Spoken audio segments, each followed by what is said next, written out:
Good evening. It's Friday, December 1st, and I am in Buena Vista.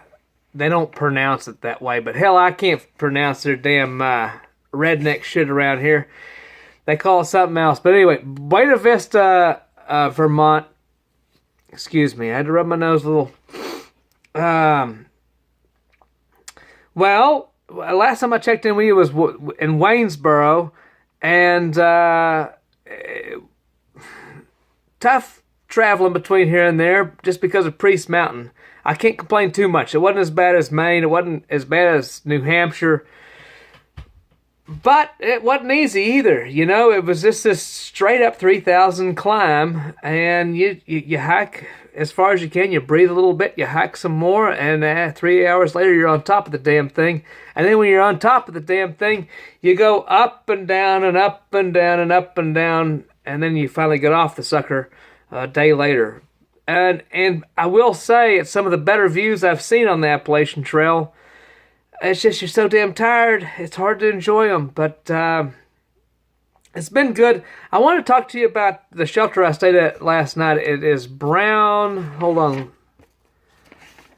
Mountain Creek Shelter I stayed at last night. And that's coming off of the big mountain Priest, and then I don't know that the whole mountain's called Priest or what.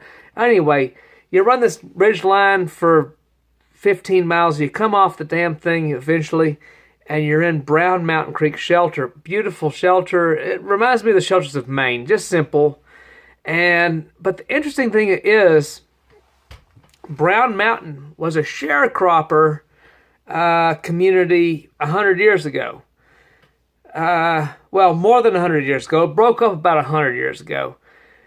And I read the sign about it, and I knew about sharecroppers. I grew up in Texas, and we had sharecroppers because we're a cotton state. And especially my region and my town, when I grew up, we had 3 gens.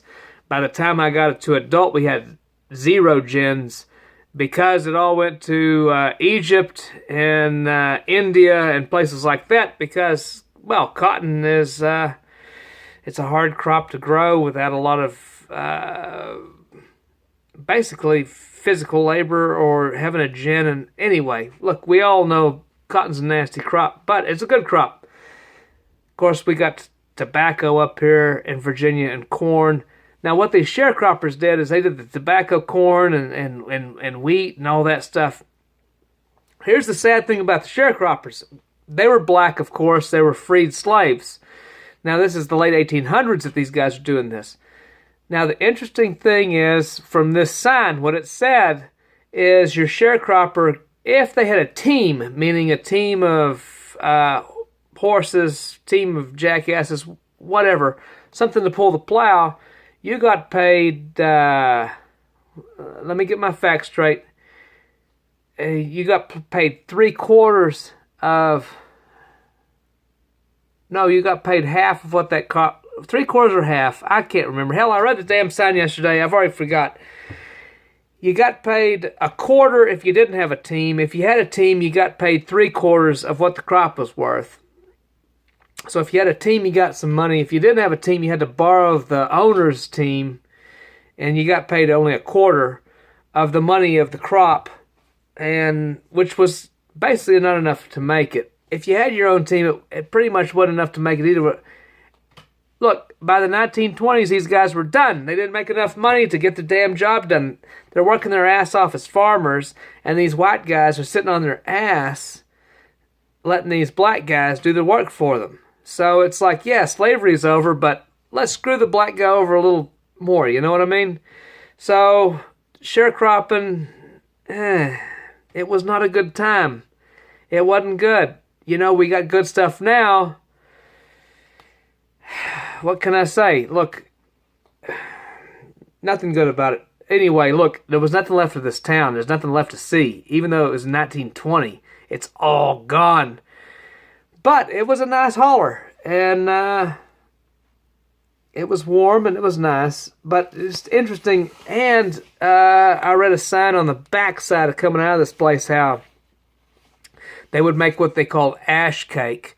And the black folks said the ash cake was much sweeter than just making, I guess, biscuits or whatever out of the regular oven. But interesting little story about what was going on here. I'm in Buena Vista, and interesting thing about that was I was thinking I could come in here off of a hitch, and I couldn't. I had to hike 6 miles into town, which was stupid because if I'd known I would not be able to get a hitch, I would have gone on a few miles further to Big Island in one direction, or Glasgow the other direction. Either way, one of them has a place to put up hikers. They have a shelter in town. They got a bar. They got laundry, everything. I messed up. But I'm here, and I had some damn good Mexican food, believe it or not, and they hooked it up on the margarita. They didn't play around.